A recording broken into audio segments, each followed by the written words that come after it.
পরিমাণ যাররা পরিমাণ যদি কোনো অহংকার থাকে সে জান্নাত পাবে না। লা ইয়াদখুলুল জান্নাহ, সে ব্যক্তি জান্নাত প্রবেশ করতে পারবে না। এই হাদিসটা শোনা মাত্রই সাইয়েদনা ওমর ফারুক হাওমাও করে কান্নায় ভেঙে পড়লেন। ছোট বাচ্চার মতো ডুকরে ডুকরে কাঁদতেছেন। এমন সময় বিনার অস্থিরতা পোষণ করে জমিনে লুটিয়ে পড়ে আকাশের দিকে তাকায়া দুটো হাত উঁচু করে বলছেন, আয় রাব্বুল আলামিন, আমার মতো অধম গোলাম এই দুনিয়াতে নাই। আমার কাছে মনে হয় ও আল্লাহ, গোটা দুনিয়ার যত মানুষ আছে সমস্ত মানুষকে তুমি যদি জান্নাতের ঘোষণা দিয়ে যদি একজনের বিরুদ্ধে যদি জাহান্নামের ঘোষণা দাও, একজন ব্যক্তি শুধু জাহান্নামে যাবে এমন ঘোষণা যদি তোমার আসে, আমার মন বলে গোটা দুনিয়ার সব মানুষ জান্নাত পাবে, কিন্তু একজন ব্যক্তিতে জাহান্নাম যাবে, আমার মনে হয় সেই ব্যক্তিটা আমি ওমর হব।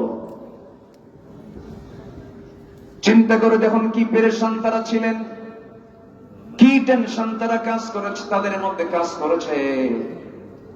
সাইয়েদনা আবু বকর সিদ্দিক রাদিয়াল্লাহু তাআলা আনহু প্রথম খলিফা, রাতের বেলা তিনি খালি পায়ে হাঁটতেন, রাতের আধারে খালি পায়ে হেঁটে হেঁটে জনগণকে দেখতেন, রাস্তাঘাটে চলাফেরা করতেন। এই দৃশ্য একদিন ওমর ফারুক রাদিয়াল্লাহু আনহু দেখে ফেললেন। দেখে বলছেন, ভাই আবু বকর, প্রত্যেকটা রাত্রে আপনি জনগণকে দেখার জন্য আপনি খালি পায়ে হেঁটে চলেন, এই যে পাথরগুলো আছে পাথরের সঙ্গে ধাক্কা লেগে আপনার পা ফেটে যেতে পারে, রক্ত বের হতে পারে, চামড়া ফেটে গিয়ে আপনি রক্তাক্ত হতে পারেন, জুতো পায়ে হাঁটলে আপনার এই কষ্ট হতো না। তিনি বললেন, ওমর, রাতের বেলা আমি খালি পায়ে জন্য হাঁটি, আমার যে খড়ম জুতা, এই জুতা নিয়ে যখন হাঁটবো একটা আওয়াজ হবে, সে আওয়াজ যদি এই আমার এলাকার নাগরিকদের কানে চলে যায় আর ঘুমটা যদি ভেঙে যায়, কিয়ামতের দিন আসামির কাঠগড়ায় দাঁড়িয়ে তারা জবাব দিতে হবে। সুবহানাল্লাহ বলবেন না? তাহলে সাইয়েদনা আবু বকর জনগণের ঘুম যেন ব্যাঘাত না হয়, রাতের আধারে খালি পায়ে হাঁটে। আর আমার দেশের কিছু নেতা আছে, কোন এলাকায় শোডাউন দিতে আসলে সামনে 50টা পিছনে 50টা মোটর সাইকেল, মন্ত্রী আসবেন, যমুনা সেতু থেকে বনপাড়া পর্যন্ত সব গাড়ি ঘোড়া বন্ধ। এই শিক্ষা খলিফারা শিখান নাই, ঠিক কিনা? শিখান নাই।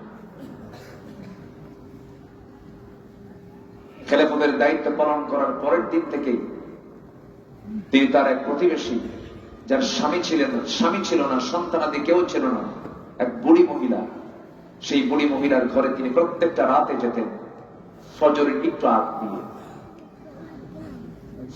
একটু আগ দিয়ে তার ঘরে ঢুকতেন, রান্না বান্না করে দিতেন, খাবার গুলো জোগাড় করে দিতেন, কাপড় চোপড় গুলো ধুয়ে দিতেন, সবকিছু প্রস্তুত করে তিনি ফজরের একটু আগ দিয়ে বের হয়ে মসজিদে নববীতে তিনি নামাজের দায়িত্ব পালন করতেন। সাইয়েদনা ওমর ফারুক একদিন ওই মহিলার খেদমত করার জন্য দরজায় গিয়ে নক করলেন, বললেন, বুড়িমা দরজা খুলুন, কোনো খেদমত লাগবে নাকি?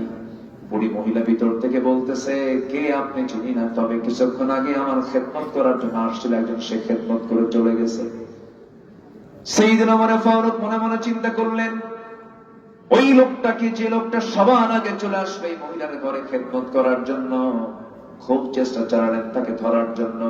2-3-4-5 দিন তিনি, কয়েক রাত তিনি জেগে জেগে আড়ালে থেকে থেকে চেনার চেষ্টা করে একদিন ধরে ফেললেন।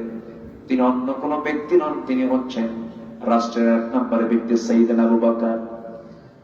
ওমর ফারুক তাকে ডাক দিয়ে বলছেন, ইয়া আমিরুল মুমিনিন, আমাদের হাতে কিছু কাজ দিয়ে দিন, সব কাজ আপনি করবেন, রাষ্ট্রের কাজ আপনি করবেন কখন? সাইয়েদনা আবু বকর বলছেন, ওমর, হাসরের ময়দানে আমার আমলনামা তোমার পিঠে যাবে না, আমাকে কাজগুলো করতে দাও। 2 বছরের খেলাফতের দায়িত্ব পালন করলেন তিনি, দুনিয়া থেকে বিদায় নিয়ে নিলেন।